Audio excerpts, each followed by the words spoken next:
Welcome to the Russ Joy Show. I'm Russ Joy. You figured that out because you're smart. It's also the name of the show. And I don't have a good way to start the show today. I've actually asked Amadeo to be here because Amadeo might have to fill in here in a little bit to get the show going because I am distraught. I am very upset and been crying a little bit. I've been crying really for the last couple of days. I'm not crying for me. I'm crying for every NBA team that's going to come across VJ Edgecombe, Tyrese Maxey, Quentin Grimes, eventually Jerry McCain, and arguably one of the best backcourts in the NBA. I told you all earlier this week, VJ Edgecombe, right on the precipice of being a star. I said 3 years to be an all-star. Hot damn, he might be in contention for all-NBA third team by the time the season's over. What a performance. And as if VJ Edgecombe weren't impressive enough, Tyrese Maxey drops 40 points, the most ever, for a Sixer in the first game of the season. We had multiple records set. VJ Edgecombe scores the most points in a debut since Wilt effing Chamberlain. Tyrese Maxey drops the most points ever for a Sixer in a season opener. And you people expect me to come on here today and to be calm, to be cool, to be collected? Nay, nay. We are here because the Sixers finally did something good. They did. Daryl Morey still sucks, but he did something good. He did. VJ Edgecombe appears as of right now to be one hell of a draft pick. An absolute bona fide stud.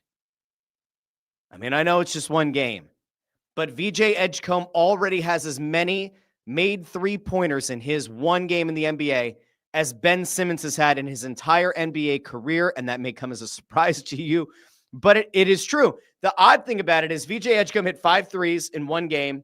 Ben Simmons hit 5 threes so far in his NBA career, which may be over. I honestly was a little bit surprised. On one hand, I was like, wow, Edgecombe really matched that number in one game. And then I thought about it and I went, 5. I don't remember Ben Simmons having 5 3-pointers. I don't even remember having 5 3-point attempts. But it is true. So VJ Edgecombe looks like a stud. Tyrese Maxey looks like a stud. Quentin Grimes, perfectly fine. I am excited for when Jared McCain comes back. The Sixers went up to Boston. They shipped up to Boston, and they exercised some demons. Now, I said on the show earlier this week that you would have to take any win with a little bit of a grain of salt, right? Because we have to be fair here at the Russ Joy Show, and we are always fair on this here program. Boston is without Jason Tatum, but the Sixers are without Paul George. And if you, turned away from the game for a little bit at any given point, you would also think that the Sixers were without Joel Embiid, who was practically non-existent on the night and really was in no way, shape, or form impactful on this game. Which, on one hand, you say, hey, that's great. The backcourt can actually carry. It's not just Tyrese Maxey now. VJ Edgecombe looks like a bona fide stud, a killer, cold-blooded, hit two huge free throws late in that game. And then, yes, he did miss the final 2 free throw attempts. And yes, that could have led to opening the door to Boston to win the game on a shot from anywhere on the court. Yes, that is true. We will acknowledge that. But VJ Edgecombe and Tyrese Maxey together is arguably the best backcourt the Sixers have had in I don't know how long. I mean, if this even remotely projects out the same way that Tyrese Maxey continues to take a step, well, then he's very well into stardom, and we knew that already. If VJ Edgecombe, I don't expect him to be a 34-point-per-game player, but if VJ Edgecombe can get you like 22, 24 a game and take some of that additional pressure off of Maxey, incredible. You know, Maxey's a really great player for this team. Maxey is a tremendous finisher at the rim. Maxey has worked on his three-point game. I'm not positive that Tyrese Maxey is a late-game, stone-cold, cold-blooded killer. VJ Edgecombe has that look to him. And it's interesting to watch as Twitter kind of started having the conversation, but you see similarities to Jimmy Butler. You see similarities in the game to Anthony Edwards. I saw some people saying, hey, is there like a little bit of Victor Oladipo to his game? Is there a little bit of Dwayne Wade to his game? And I think all of those are probably fitting and fair. But man, Edgecombe looks so real. And in the first game, and by the way, Boston not having Jason Tatum, true. Al Horford being gone, true. That's still a very talented Celtics team that I still think, even without Tatum, is a playoff team. And if Tatum somehow comes back, either before the end of the calendar year 2025 or early in 2026, they could very well be in contention for a top 5 spot in the conference. They're a very talented team. They happen to be missing their best player, but they are still a very good team, and they're going to win a lot of games. But man, you have to feel good about the Sixers. You do. I mentioned the other day, I thought that Yabusele moving on was going to hurt this team. I still think that ultimately it could. But Barlow, total unsung hero. Fantastic. Fantastic against the Celtics. Even if you are a Sixers denier, even if you are a Sixers hater, even if you're somebody who sits back and says, I will believe this when I see it over an extended period of time, it is hard to walk away from Wednesday night's game and feel anything but positive. I mean, okay, let's zoom out for a second. Kelly Oubre, who was once relied on as a reliable scorer on this team, had 10 points. That was it. Dominic Barlow had 13 points, 8 rebounds, 5 assists. Great job by him. Joel Embiid finished the night with 4 points, 6 rebounds, 2 assists. In 20 minutes, he was going to be load managed. I have some concerns there. We'll get there in a second. They got 10 points off the bench from Quentin Grimes. Jabari Walker added 6 points of his own. But this was a 74-point combined effort from Edgecombe and Maxey that got the job done. And I will point out that they did it relatively efficiently. But if we talk about Joel Embiid for a second, I'm not feeling so great after Wednesday. You know, the preseason finale, we all looked at it and said, holy shit, Joel Embiid, is he back? I even wondered aloud on Wednesday's show, could Joel Embiid be on an ultimate revenge tour? Like, if Joel Embiid looks like the Joel Embiid in the preseason finale and plays 60-plus games this season, he's going to have a point to prove. He did not prove a point on Wednesday night. He looked out of it. He didn't look comfortable in his own skin. It was not a good performance for Joel Embiid. I don't know what the hell happened between the preseason finale and the season opener. You can only hope that this isn't a showing that for some reason Embiid's body reacted poorly to the preseason finale. Because remember, Daryl Morey famously said they are going to be basing when Joel plays off of how his body feels. His body's going to tell them the story. If that is his body telling the story, it's a bad story. It's actually kind of like a Goosebumps book. Remember Goosebumps when you were in elementary school? Everybody loved Goosebumps. And if you were a 90s kid, you also had Are You Afraid of the Dark on Nickelodeon. And sometimes you get a little bit scared, a little bit. And you look back on it and you go, should I have really been that afraid? But in the moment, you were petrified. The Joel Embiid of it all right now feels very, very scary. Now, years from now, will we look back on it and say, there was no reason to be that scared? I don't know.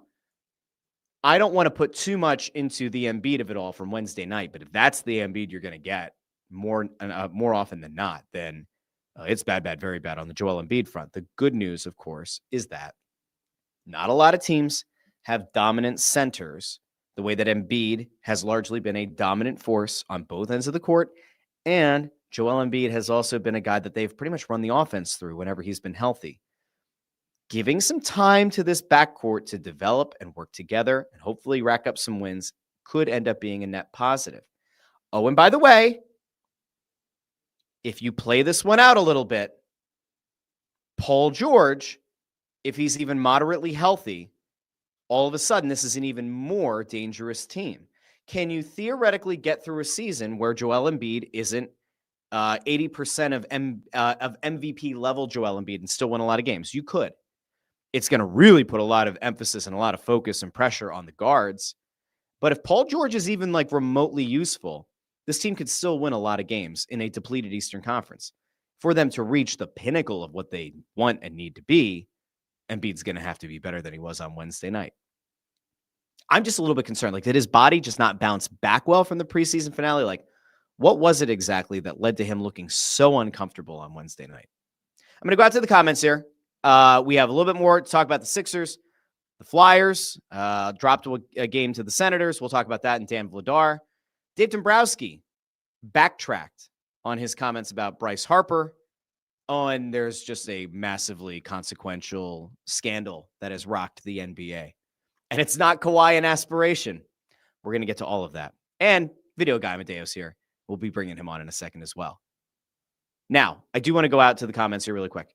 Chris Freed says, getting a haircut at Luigi's Place Barbershop while listening to the Russ Joy Show. Well, thank you, Chris. I hope Luigi does a nice job on your hair. Hopefully, he's a good Luigi, like the one who wears green, not the other Luigi who, not that one. Although some people say that was good. I would say that's not good, but some people are saying. Chris also says, hey, Russ, have you ever watched the movie The Last Boy Scout with Bruce Willis? Do you remember the opening scene where sports gambling is? It is only a matter of time before that scene happens. I have not seen The Last Boy Scout. I'm sorry. I don't know. Ford is here. Says VJ is legit. Also says that Embiid is cooked. VJ has a good mid-range jumper, has handle, gets to the hole, is a good dude, great draft pick. There's a missing element here. VJ Edgecombe apparently worked his ass off in the offseason since being drafted on that three-point shot. And again, 5 3-pointers in his first game in the NBA on the road in a hostile environment playing at TD Garden in Boston. He looked legit. He did. That 3-point shooting is something that he did not have in his arsenal coming into the league. So good on him for working on it. Almost makes you wish that certain Ben Simmons of it all had done the same thing. Or maybe shot with the correct hand. Who knows? Amadeo's already trolling me for a trope, in fairness. Bondarenko's here, says, good afternoon, all. Tough game for the Flyers last night, but thank God for Vladar keeping them in the game. We're going to get there in a little bit. Joe Fisher says, Embiid been away from the game. He needs to get back in game shape. It seems like give him a month and we'll see where he is. I think that's what's so frustrating, though, is that, he looked fine in the preseason finale. And I get that the intensity isn't the same, but, he looked okay there physically. And then to come out in the regular season opener and look like he did, not ideal. Ray Supper over on YouTube says, I'll continue to believe the Sixers and the NBA are a big scam. Justice Department will be investigating. We'll get there in a little bit as well.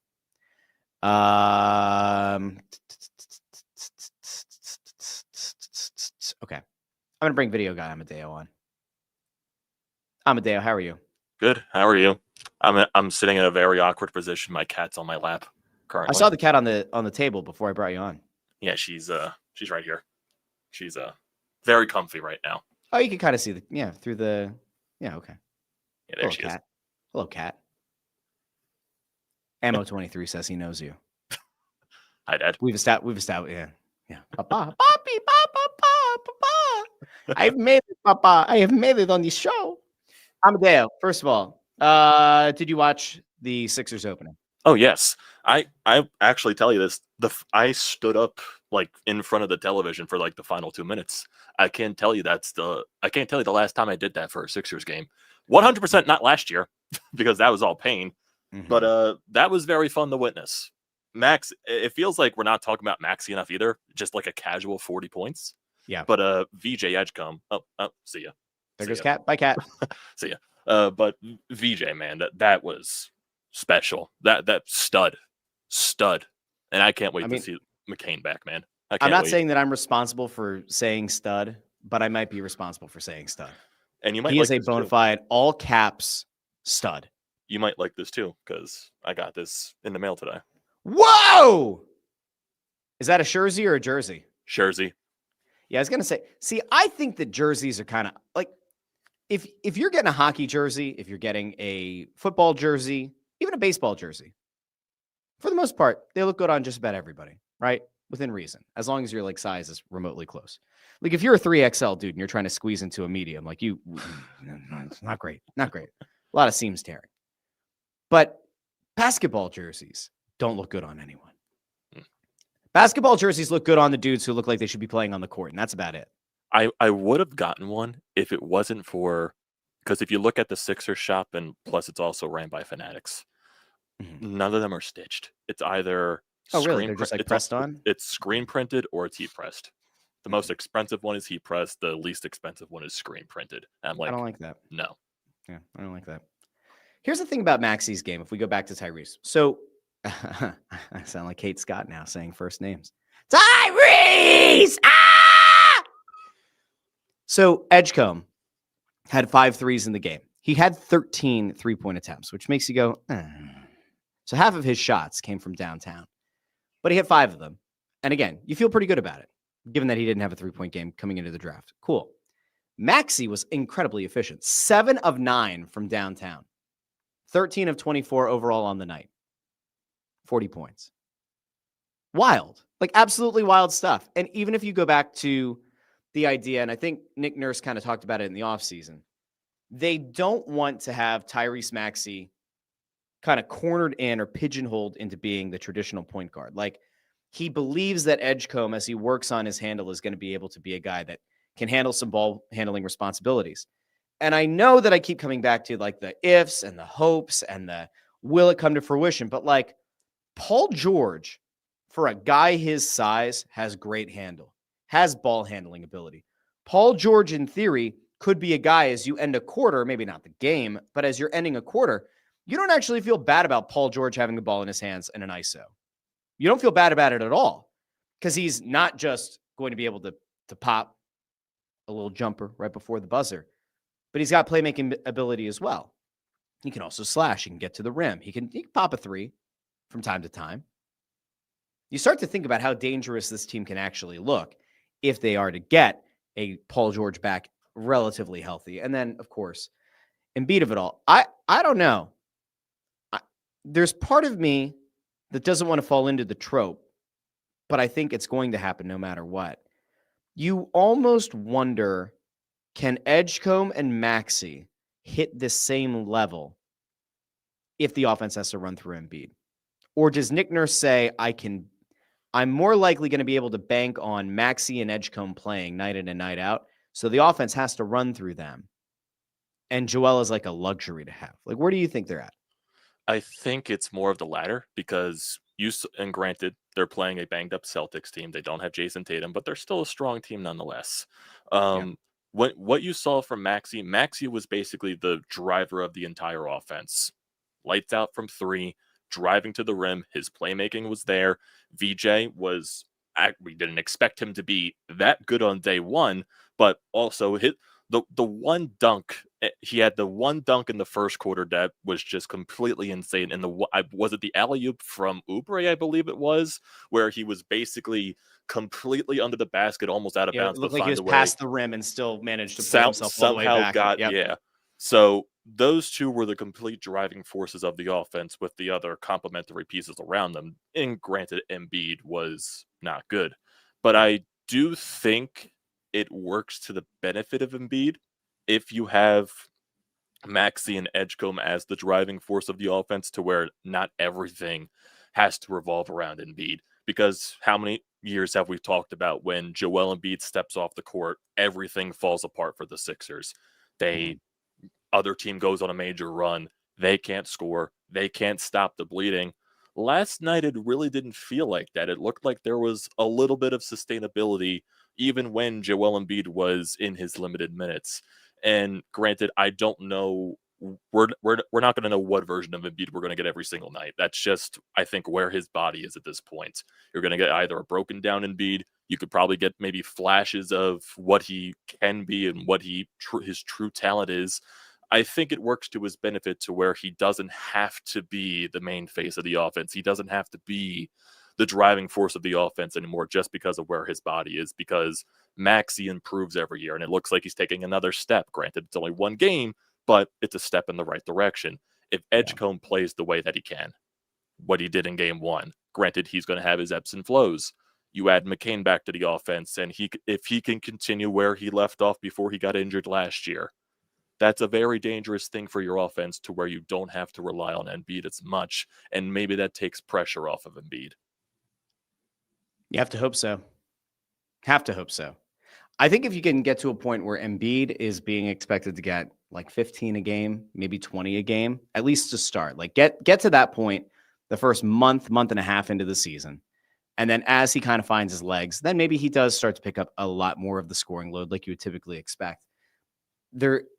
there's so much overreacting you can do. And like, of course, like I started the show and I'm yelling and I'm screaming and I'm jumping up and down practically right about how good Edgecombe looked, how good Maxey looked. But you have to be fair. It's one game.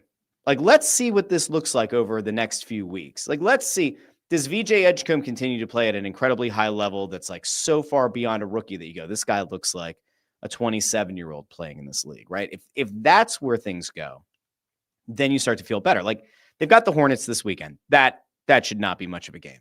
And that's at home. That's a home opener, right? That's on Saturday night. You got the Flyers in the afternoon, right? Matinee. And then you got Sixers at home at night. The Magic will represent a really tough test. Now, the good thing for the Sixers is that game on Monday happens in Philadelphia at the Xfinity Mobile Arena. Then you're on the road against the Wizards. Total joke. Then you have the NBA Cup. Boston comes back to town looking for revenge. Then you're at Brooklyn. Should be pretty straightforward. Bulls on the road. Should be straightforward.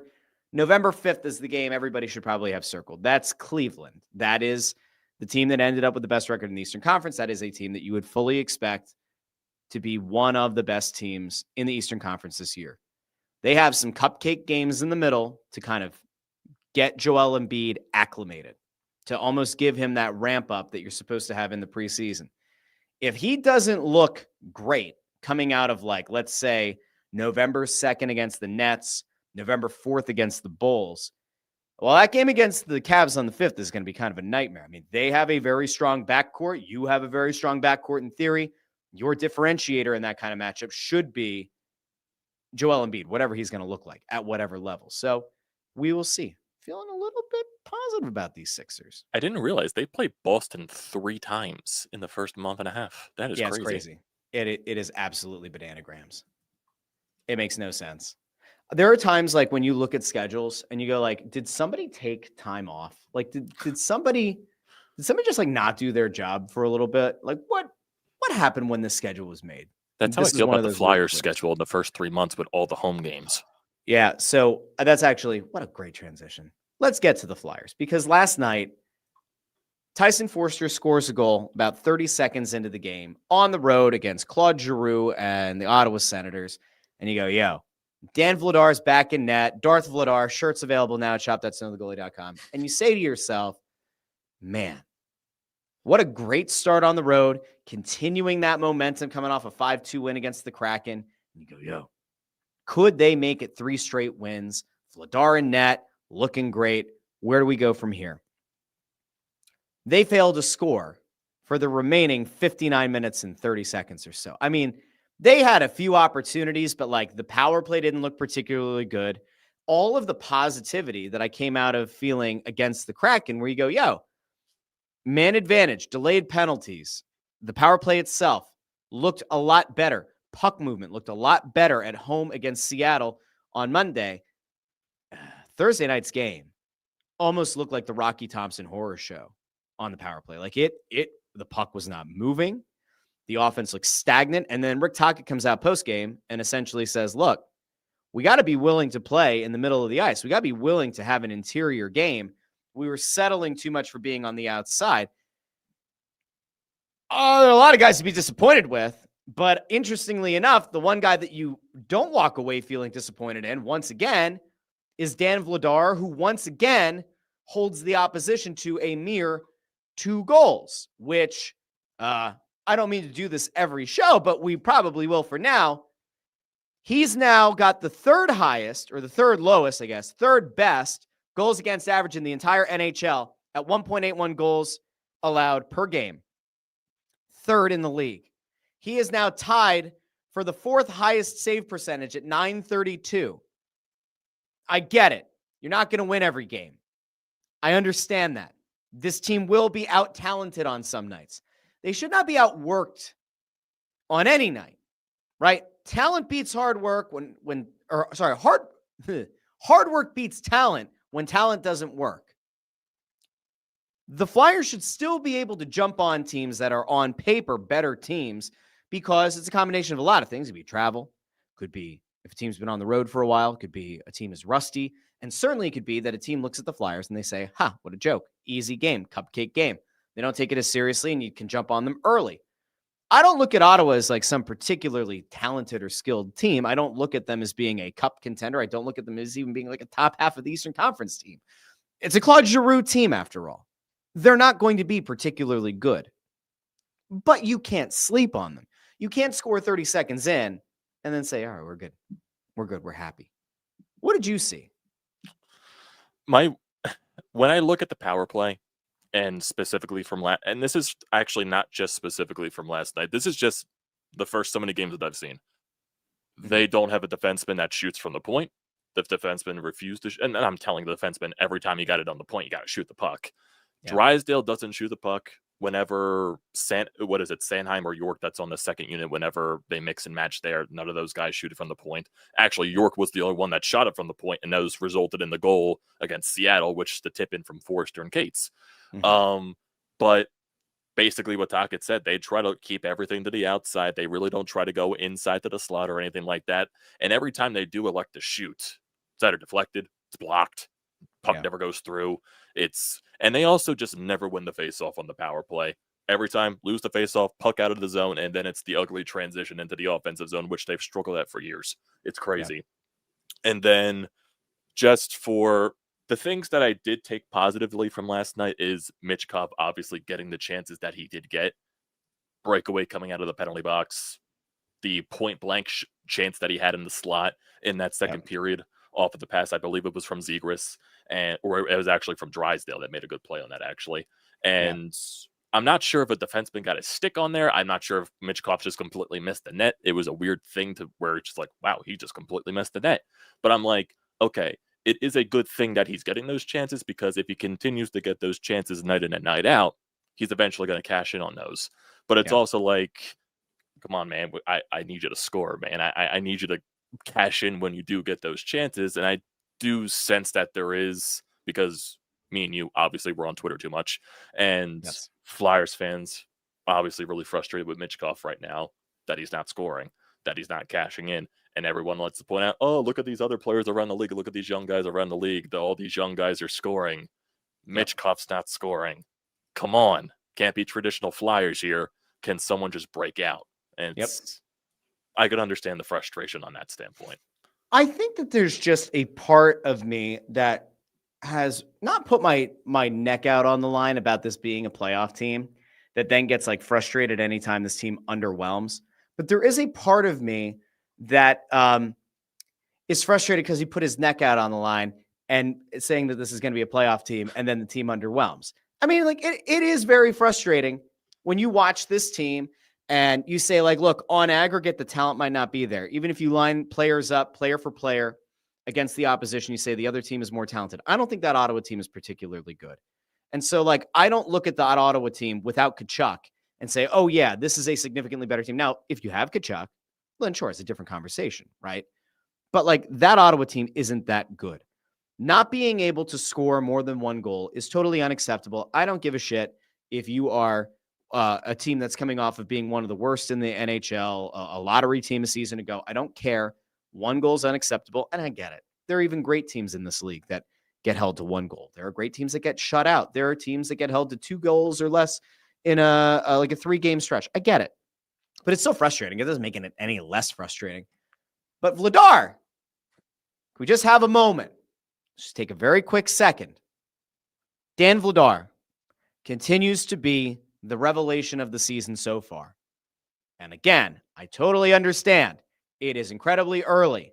This could all look very stupid a month from now, 2 weeks from now, if Vladar starts getting his ass handed to him. But so far, he has been about as good as you could hope any goalie would be. I mean, again, you're looking at it and you go, top 3 in goals against. Top 4 in save percentage. He's been incredible. The problem, I guess, is going to be if you don't get that exceptional goaltending night in and night out, and then you're getting held to low goal totals, then you're going to start losing games, and it's going to happen more often than not. We'll see how they look. I mean, I expect that Sam Erson's going to be in net on Saturday against the Islanders, and then you're going to go back to Vladar against the Pens on Tuesday, is my guess, right? Next week's going to be really interesting because you go Tuesday, Thursday, Saturday, Sunday.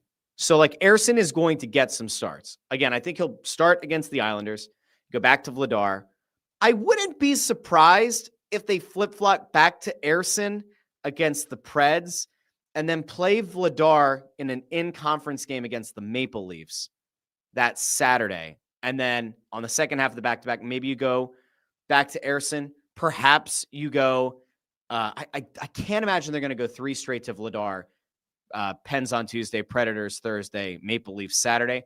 Maybe. It depends on how bad Ersson looks. If he goes in and gets his ass handed to him on Saturday against the Isles, well, then you have a real conundrum on your hand. Ersson's given up 4 goals a game. That can't happen. Can't happen.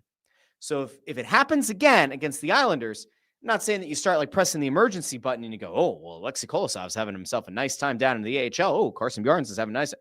Not saying that you're going to make a personnel change, but Ersson has to be better than 4 goals a game. Has to be. Inexcusable if he's not. I think what was really intriguing from Vladar's game last night is that what have we seen the pattern from the Flyers in the first so many games of the season? They don't allow many shots per game against the opponent. Last night they allowed, I think for the first time, 30-plus shots of the game, and Vladar was locked in. I think that bodes some real positivity for Vladar the rest of the season. It really just the question mark is when he eventually gets to that extension of games that he's never played before. What is the body going to give up on him, or is he just going to be locked in like that? So I do find real positive in that. But yeah, Ersson. If Ersson was playing last night, they probably lose like 5-1 with the way they were playing. And I think if Ersson's in there, who the hell knows? Like a lot of times I joke up at the Press Row Show setup. I'll be like, if Ersson were in there, 4 additional goals to the opposition. Thank God you have Dan Vladar in there. Now, am I a little bit of a fraud for kind of turning my back on Ersson? Maybe a little bit. I mean, I think in our own ways, we're all kind of frauds at different points in our lives.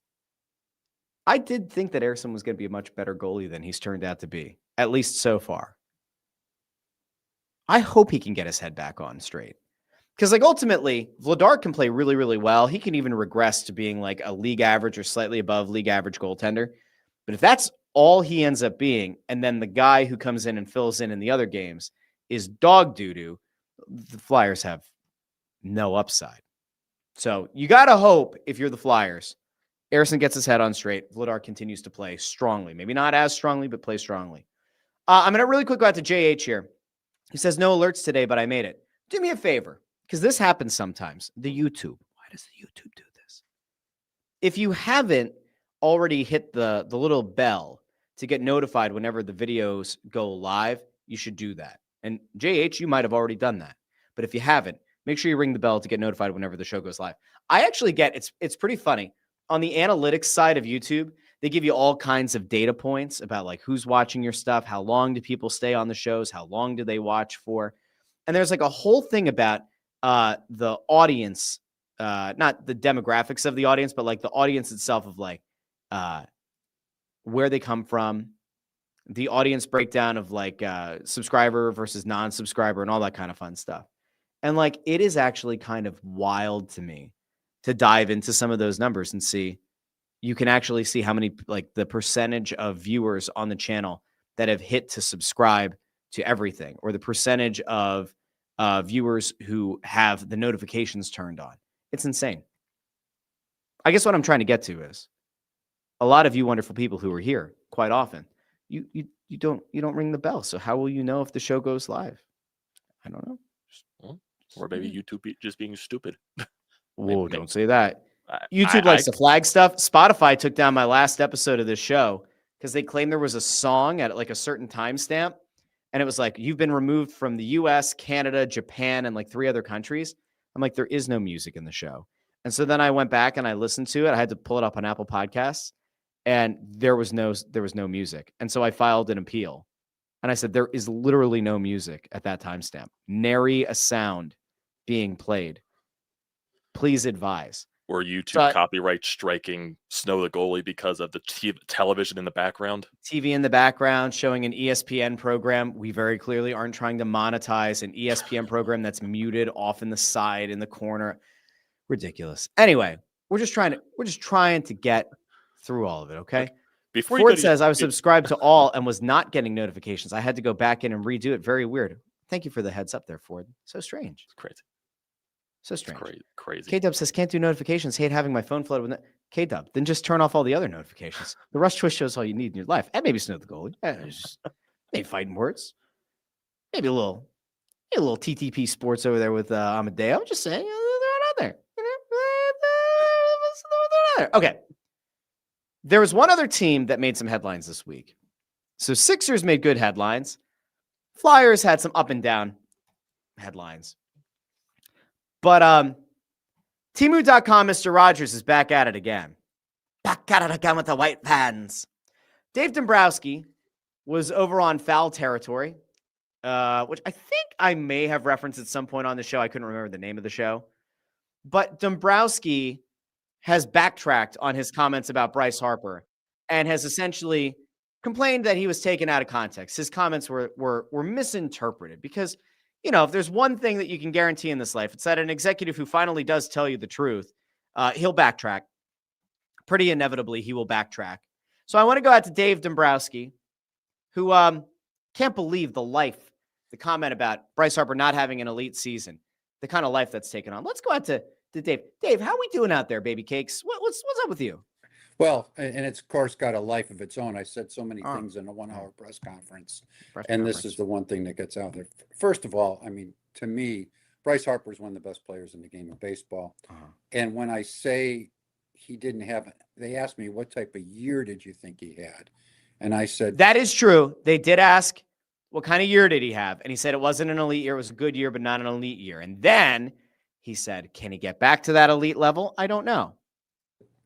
He had a very good year. I don't think he had an elite year. And when I say that, when I think of Bryce Harper, it's a compliment because... Oh, that's so sweet. He didn't have an elite year. He had a good year. It's a compliment because I believe that Bryce can be an elite player in this league again. Okay. The reality is there are, I don't know, 8, 10 players in the game of baseball every year. When they're not, let's say, in the MVP consideration, for whatever reason, sometimes it can be an injury factor. Well, there were injuries this year with Bryce Harper. That is true. Sometimes they just have a bad year, but whatever, it's not an elite year for them. So the reality is that he's a great player. He's a future Hall of Famer. This thing's got a life of its own. Now I've been reading that, the Phillies may trade Bryce Harper. That let's let him finish. Couldn't be further from the truth. We love him. I think he's a great player. He's a very important part of our team. Well, that's sweet. So there's more. And it also kind of sounds exactly like that. It sounds almost like every press conference or every kind of media appearance Dave Dombrowski's ever had. The only time in my life that I felt like he is being fully honest and transparent was the thing that he's now backtracking on. Bryce Harper didn't have an elite year. But he also, on his own accord, said, can he get back to that elite level?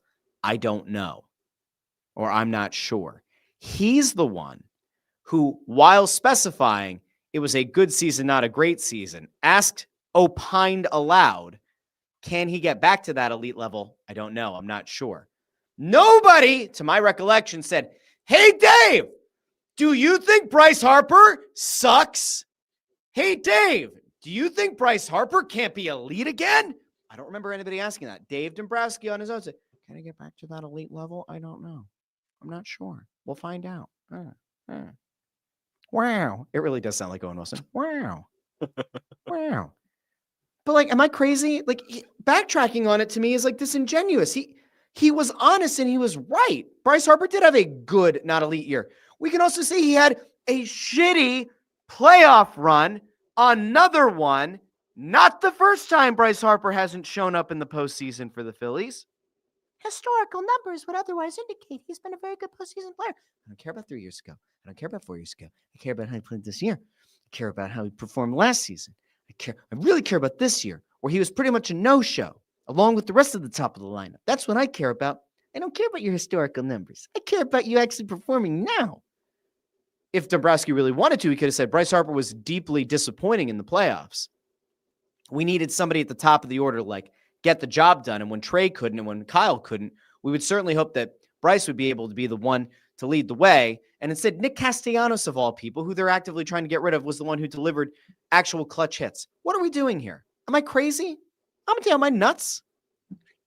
I mean, in the literal sense or the figurative sense? Well, literally, I am not nuts. I am not comprised of peanut or hazelnut or almonds or walnuts or Brazilian nuts. So literally, I'm not. But like, am I crazy? Maybe. I feel like medically, maybe you could be crazy, but no, on this case, no, Dave. Just everything is just bullshit. He's just spewing bullshit out of his mouth. It kind of reminds me, and this is just going completely off the base. What was it? Like a South Park episode where I think it was Stan. Every music that he listens to just sounds like shit, and that's basically what Dave Dombrowski. Every time so I when hear Dave him, Dombrowski talks, you just hear. Yes. So like, let me just make sure that I get this right for all the fine folks who are watching on YouTube, Facebook, and X, and we can also do this for the fine folks who listen after the fact in the podcast. I just want to be clear. So what you experience whenever Dave Dombrowski talks is this, right? You get this.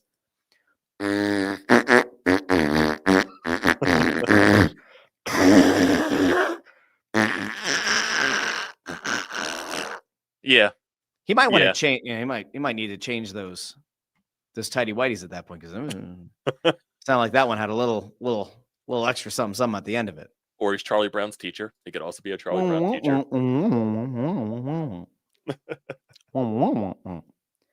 Landro says, to be fair, I don't need Dave to tell me about Bryce in the playoffs. I saw it for myself. That is correct. Correct. Where was here we go. Ford says, people misinterpreted. Come on, dude. We heard with our ears and our brains. It's not misinterpreting. No, it's not. No one misinterpreted it. Dombrowski put those comments out himself on his own accord. He doesn't like the reaction, probably because somebody within the organization has probably heard from somebody in the Bryce Harper camp that like, that was not cool. Remember, when we talked about it on the show, I said, the only reason you come out and say that is because you're either trying to motivate the player, you're just being unbelievably honest without realizing how it's going to go over, or you're trying to potentially provoke the player into saying, you know what, I actually might be open to going somewhere else. If you're trying to clear that contract and you think Bryce Harper can't be a lead again. But I said, if you do that, if you piss off Bryce Harper and he wants to leave, good luck getting free agents because you are going to tarnish your reputation as an organization. So like that's beyond, I mean, you better hope you're developing or something. Like it's not great. This to me is a problem. This is a complaint based on the reaction to the comments and not from the fans, because I think that the fans on the whole were kind of like, oh, Dave Dombrowski telling the truth. Very interesting. Interesting how he did that. I think this is more of Bryce Harper's camp not being happy with what was said. Maybe it's gotten expressed that way. Maybe John Middleton himself was like, you know what, Dave, that didn't come off great. That wasn't it. I was going to point that out too. It could also be Middleton. Hey, stop tarnishing the guy that I paid a lot of money to. Not allowed to talk trash on him. Correct. I think I'm good on Dombrowski and Harper. Last thing I wanted to get to, oddly enough, has nothing to do with Philadelphia sports. You asked me if it was going to be the lead to the show, and I said no, and then I thought about it. I said, well, maybe. There are so many moving parts to the NBA investigation, or it's not even the NBA's investigation because they don't look great now, into the investigation around Trailblazers head coach Chauncey Billups, who was a Hall of Famer, a multi-time NBA champion, an NBA champion with the Pistons, Damon Jones, who has played with LeBron James, who may have actually used some information about LeBron James' playing health, depending on what you believe and what you've read, that there was a poker corruption ring that included apparently the mafia, according to the report, and that Chauncey Billups was involved in this poker ring where he was used as a face, as somebody who would bring in unsuspecting people, would bring in fans, potentially people who enjoyed his time in the league or whatever, and they would play in these poker games that were rigged. And then Damon Jones apparently was like kind of off in this other thing where like he may have been setting up and providing knowledge that like a player was not going to play in the lineup. So get your bets in ahead of time. Maybe Damon Jones was saying, hey, I'm actually not going to play. I'm going to come out of this game early. So bet the under. We saw with Terry Rozier, that actually was more of the Terry Rozier thing, is like, was he telling people, hey, I'm going to be bailing on this game early, get your unders in. It was all wild. Like the whole thing is crazy. However, what changed since yesterday or yesterday morning is that there's this co-conspirator 8 who is also outlined in the sports betting, sports gambling issue, this other thing separate of the poker thing. And the person who is described as co-conspirator 8 sounds oddly familiar to Chauncey Billups's profile, which could then lead you into a very, very dark Pete Rose on steroids kind of level blackballing from the sport of basketball. I mean, probably prison time, you would assume. That could Chauncey Billups have been letting people who played in these poker games or let other people know, hey, we're actively going to try to lose this game. This guy's not going to be in the lineup. This guy might say he's out with an injury. There are so many issues across the board that, like, I can't even begin to give you the full depth that I think would be, like, responsible. And I fully expect that by Monday, there will be more things that are going to come out. And I saw a little bit ago that there's a thought that Kevin Garnett participated in one of the poker games at the very least. Now, it sounds like Kevin Garnett's name is being mentioned as somebody who is a victim, a fish in the situation, and not as somebody who was kind of cued in on what was happening, not being part of this thing that was apparently related to the mafia. What a wild world, right? When this all came out, it kind of seemed like a Mad Lib. Insert name of Hall of Fame player. Insert random casino or table game related or card game related game. Boop. Insert friend of LeBron James who also played with him. Boop. Like insane stuff. What was your reaction? I was like, the fact that the FBI was getting in on, was doing this whole investigation. That's what, like, holy crap. And it was like mafia, underground poker stuff. Like, what is going on? X-ray machines. The tables had like X-ray machines or something in them. And then they had like card scramblers or something like that, so they can have something about contact lenses that could see through the card to like a marking on the other side. I mean, this is stuff that honestly sounds like a James Bond movie, right? Like if James, what was the guy's name? Q in like the newer movies? Like it sounds like something that like James Bond's equipment guy was coming up with to like take down a Bond villain in like Malta or something. This doesn't, how, if you're Chauncey Billups or you're Terry Rozier or you're Damon Jones, how do you decide this is a good idea? Terry Rozier is set to make $26 million this year. How the hell do you get yourself involved in this? What is there to gain? Inside the NBA over on ESPN now, which has oddly enough been left alone, and like I have to imagine was making like Disney kind of cringe, and I'm sure Disney has probably gotten some feedback from the league about how it was discussed. Like you have Kenny Smith saying gambling is an addiction, and these guys clearly were making very dumb choices based on how much money they had on the line and how much they made over their careers. It's an addiction. And then you get Charles Barkley. He's like, no, these guys are just stupid. Like you can't make these choices when that much money's on the line. These guys are dumb. They're not addicted. They're dumb. I'm not going to ask you where you land, right? But like, it is kind of crazy to think about career earnings. And then like, what is the upside? 50K, 20K, 10K? It's the usual thing that these certain athletes, they're not good with their money and they just, oh, we want to make more money. I have a chance to make more money. I could do that. And the funny thing too is, I think it was when they were talking about on ESPN in the afternoon, and they were talking about the whole thing breaking, and you have the ticker on the bottom, the advertising ESPN bet. Yeah. While they're talking about that, they take it off the thing, like mid thing. That I found very funny. Well, it's a tricky thing to do. It is a tricky situation because all of these leagues are actively working with sportsbooks. They're licensing the likenesses, right? They're licensing the logos of the teams within the apps, like, and they are profiting. And I saw it. Was it Jaylen Brown? There was a player today who had a quote about how, when sports betting is happening, when all this stuff is happening, the league stands to profit. But the implication was that like the players don't actually profit in any of it because they can't bet on the games. Like they aren't allowed to bet and they're not allowed to bet on anything. So they're not getting the profits. They are, because all of the advertising revenue that's coming in from the sports books that is part of why the cap continues to go up. That's how this money is getting made. It's not, of course there's the TV deals, but the sponsorships and everything, like they are reaping the rewards. Let's be real. The funny thing about this too, I think it was the day before all this broke. I think Adam Silver was on Pat McAfee's show talking about certain things with sports books and having to like adjust certain parlays or certain numbers to where people couldn't bet on those certain things.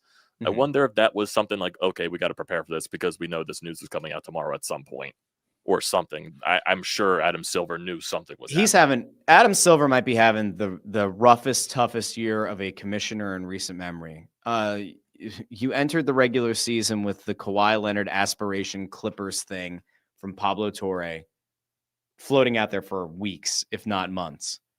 And now you have this thing where like Pablo Torre also reported on this months ago, but like you have this entire, like this poker ring, potential sports game fixing that may have included active players like Terry Rozier and may have included, if co-conspirator 8 is Chauncey Billups, an active head coach in the league. This is like at a totally different level. And I don't know how the NBA, like if this is all proven in court and if these guys are actually convicted, right? I don't know how the league gets people to believe in the integrity of the sport again. Like there are people who have believed for a while, all right, yeah, like it would be easy to fix a game. Yeah, you could absolutely fix a game.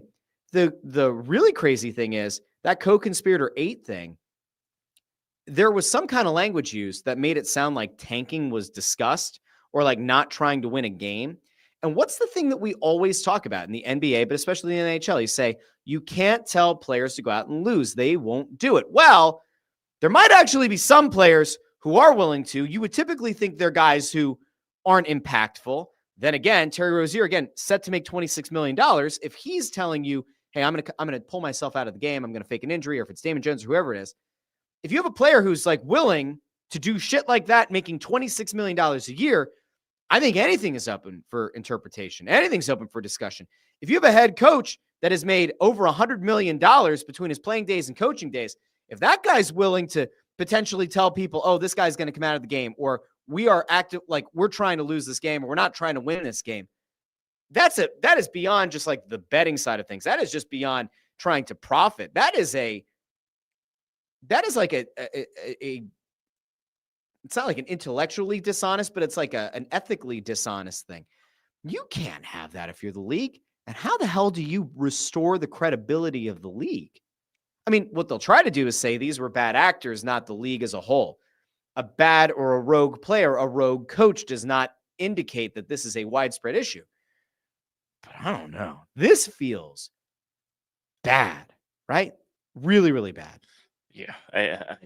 It also makes you question, or is anything like this happening with the other leagues? Is anything happening with the NFL? Is anything happening with hockey? Is anything happening with baseball? Yeah, I mean, so JH actually asked that. I'm curious when they start looking at the NHL, and they made that NHL, NFL. Here's what I could tell you. The super big sports books are able to track things at a very granular level. So if there's somebody who's engaging in like consistently weird behavior, betting on consistently weird or obscure props, they can see it. Like they can see what bet you've placed. They can figure out trends. Like they'll get you. Now, some of the smaller ones or some of the more obscure ones, like I have no idea. The offshore books, I have no idea.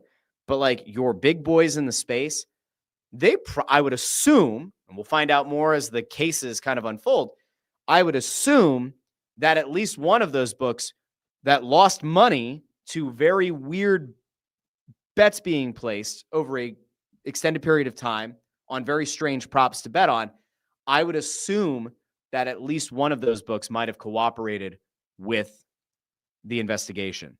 It's also interesting, and I said earlier, like the NBA investigation, I said, oh, well, they actually kind of look bad. While the NBA can't compel a potential witness or a potential person who is involved in any of this to like participate in the league investigation, that is not the case with the FBI. So if the FBI comes to you and says, you got to tell us what's going on, you're compelled to give a response of some sort. You could plead the fifth, good luck, right? And in the court of public opinion, good luck. but you are compelled to give a response. The NBA doesn't necessarily get owed a response from anybody who is trying to do the investigation. But they cleared Terry Rozier. And if you remember, like a year ago or whatever, or it was last season, Terry Rozier got cleared by the league to go back and play again. Got cleared of any wrongdoing. And here you are, the first week of the NBA regular season, and the FBI says, not so fast. It's pretty wild. Pretty wild stuff. Let's see. You do have some breaking news for the Eagles-Giants game Sunday. AJ Brown's out. I'm sorry, what? AJ Brown's out with a hamstring. Oh. AJ Brown's out. Adoree Jackson's out. Cam Jurgens is out. Ojulari's out. Brandon Graham's not going to play. Jacorian Bennett's not playing. Oh, boy, here it is. All right, here we go. So here's the thing, though. The bye week, isn't the bye week next week? Yes.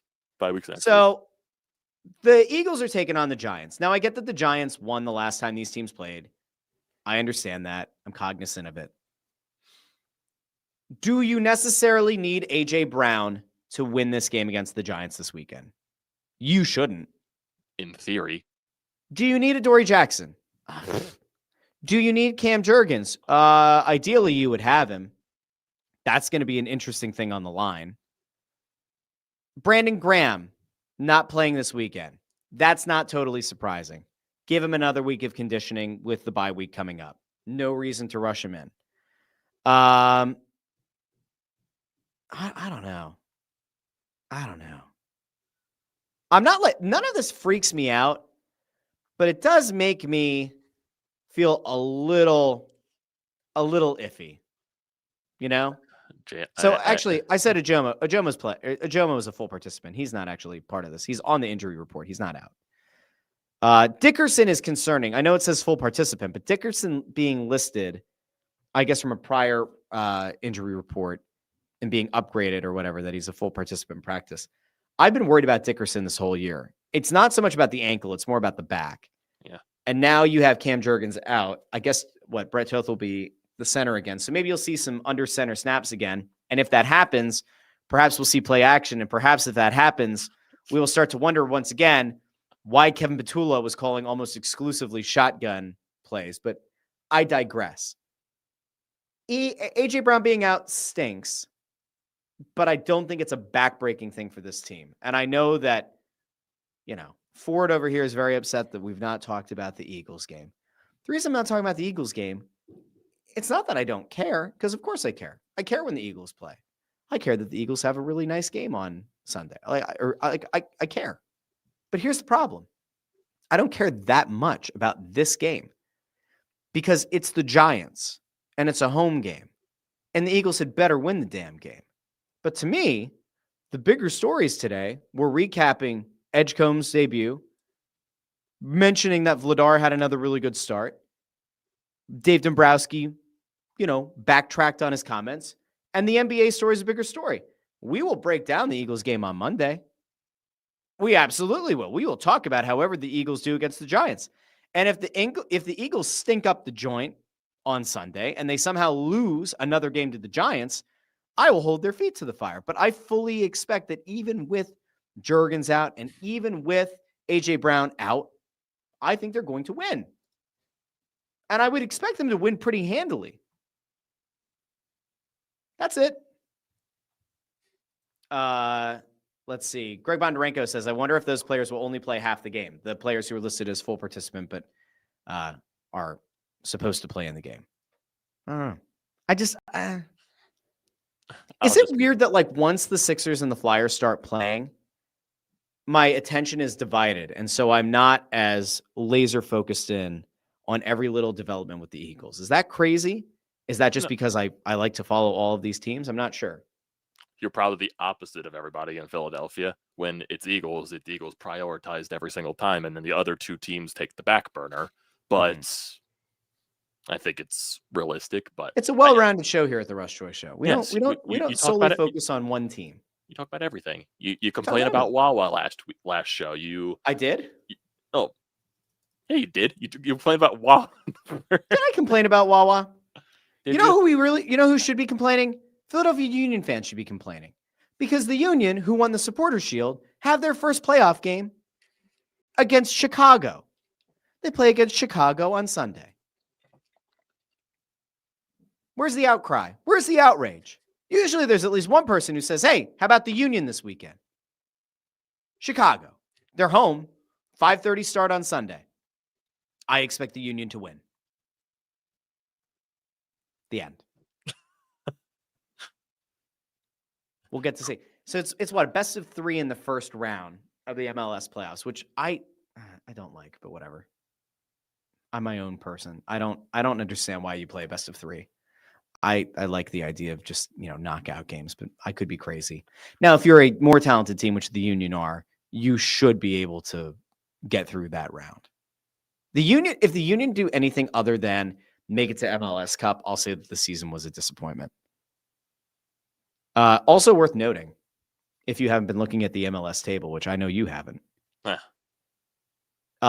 despite some struggles or struggle adjacent things towards the end of the season, I was looking to see, I know they lost to Charlotte in the final game of the season. They still sat atop the standings. They still won the Supporters Shield, but Cincinnati and Inter Miami were only a point back. So it was a two-way tie for second, essentially, right on points. So there are talented teams in the Eastern Conference. If you're the Union, you absolutely have to dispatch of Chicago. There's no excuse. The World Series also starts tonight. It does. Can I give you a wild prediction? Yes. So I've been talking to Anthony Sanfilippo, who believes that he is a baseball oracle. Just ask him. And I had Bundy, words, so yeah. Bundy and I were talking about this while Seattle and Toronto were playing. I think it was game 7. It might have been game 6. We're like, we really want Toronto to win because Bundy and I were both like, Toronto gives LA a tougher path to winning the World Series. We thought that Toronto's a tougher matchup for the Dodgers. I'm not saying that Toronto is going to win the World Series, but Ant threw out the idea that it might be a sweep and that if Toronto is lucky, they'll get a game and it'll go 5.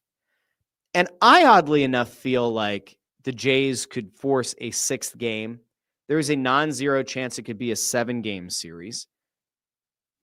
I wouldn't put my money on the Jays to win the series, but I will certainly be backing the Blue Jays. I don't care. I know this is sacrilege, but like the Joe Carter home run doesn't like live in the back of my mind as like a core memory. I was 3 years old. I don't hold it against Mitch Williams. I don't hate Joe Carter. I don't look at a championship that I can't remember or what could have been a championship that I can't remember being lost as a reason to hate a team. I could tell you that I don't like the Dodgers. I don't like the Dodgers for knocking out the Phillies. I don't like the Dodgers for circumventing not a non-existent salary cap, but deferring money in a way that is potentially going to lead to a lockout in 2 years.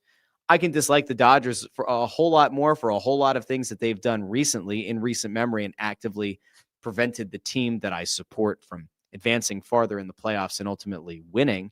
So yeah, I'm not going to root for the Dodgers. I don't believe in you should cheer on the team that knocked your team out because it shows how good that team. No. I don't need that. I will 100% root for the Jays. And if you're sitting out there going, well, we can't root for a team from Canada. You have to support the United States. I'm not sure that Los Angeles is really part of the United States. I'm not really sure that California is a true U.S. state. Haven't there been like petitions to secede from the rest of the U.S. coming out of California? I will not support the LA Dodgers. You can't make me. Amadeo, where do you land? I'll root for the Blue Jays because you know what would be very funny?